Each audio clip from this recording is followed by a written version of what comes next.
Hi guys, welcome back to my channel. So someone asked me a while back about the handicrafts that we use in our homeschool, or handcrafts or handwork, and that's usually a term used in the Charlotte Mason type circles of homeschool philosophies.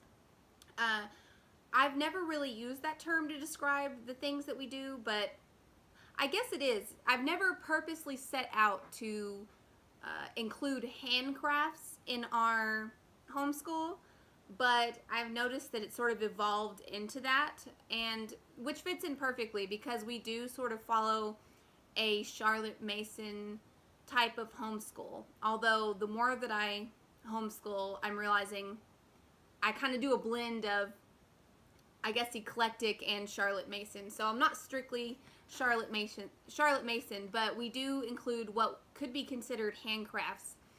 I don't know exactly when handcrafts just evolve into art.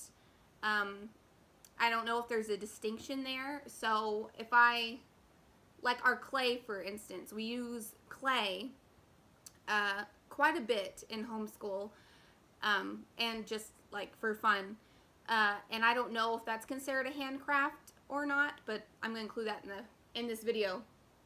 But I'm just going to go through and show you guys what we use for handcraft / art. And I think handcraft is usually something that is defined as something to do in your free time that isn't pure entertainment, or at least that's my interpretation of it. So in between our book work and reading and other scheduled activities, handwork is something to keep your hands and mind busy, something creative, to, I don't know, just fill in those time gaps, and just a skill to work on. So like a creative skill to work on, I guess, would be considered a handcraft. I've never looked into the definition, but I think that's what it is. That's how I define it anyways.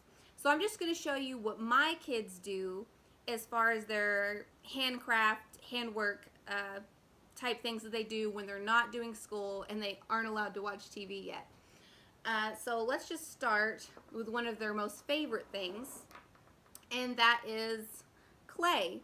Simple, sculpey clay is what we use, and it's the kind that you mold it and then you bake it for a short time and it hardens up, and then you can paint and glaze it.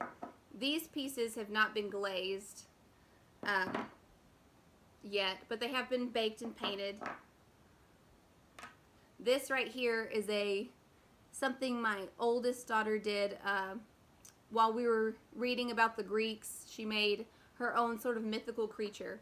And this is something that I let them do, like if we're reading and I've been reading for a while, they still want to listen, but they also want to keep their hands busy, and clay is like, it seems to be their favorite thing to go to and keep their hands busy. Like this is I think this is a Rapunzel right here. So see that? And she braided it. So this is really good for them. I don't know, again, I don't know if this crosses the line into maybe artwork or if it's still considered a handcraft, because it does, I mean, they are working with their hands and it's not just coloring. But that's a favorite thing that my kids do, that they like to do while I'm reading. Now for the next thing, both of my kids have weaving looms. We got the Melissa and Doug weaving loom for both of them, and they both enjoy weaving quite a bit. And it's not something they pick up and do every day, but when they do decide to make something, I mean, it keeps their interest for hours and hours. They'll sit there and weave. But this is the only example I have to show you. They've made a couple scarves and a little purse satchel, but they've given them away as gifts, which is perfect. Handmade gifts are definitely a win in this house. But this is a little coaster that my 6-year-old made, and she puts her teacup on it in the morning when we're drinking our tea and reading our stories. And then something else that they both have is our sewing kits, which come in this little box. I can't remember what brand it is that we got. I mean, you just have to look at it for yourself and see what your kid would like most. I got this particular one because it came with little bits of fabric and scissors and needles and pins and like a soft it's a measuring tape. I was going to say a soft tape measure. That's how I refer to them, but a measuring tape. So all the basics they need to get started, and one of the things that they include are pieces of felt and then little patterns, which I think is a great beginning way to introduce hand sewing. Felt and then embroidery floss are really easy for young kids to use or kids that aren't familiar with hand sewing. And then once they get used to that, it seems that they do a little bit better with trying regular thread and needle and then thinner fabrics. But these are just pre-cut little patterns that came with a kit. My 9-year-old made this one, and then my 6-year-old made this one, and very little help. The most help that they usually need when they're first getting started is learning to tie off their thread. So when they're done tying it off, or if they need to stop somewhere, tying it off, or threading the needle too is a big thing. So if you want to get your young kids into sewing, I would personally recommend big needles with big eyes in them that they can easily thread through, because that's where the most stress seems to come in with sewing. But both of my kids really enjoyed that. They love making the little stuffed animals and things of that nature.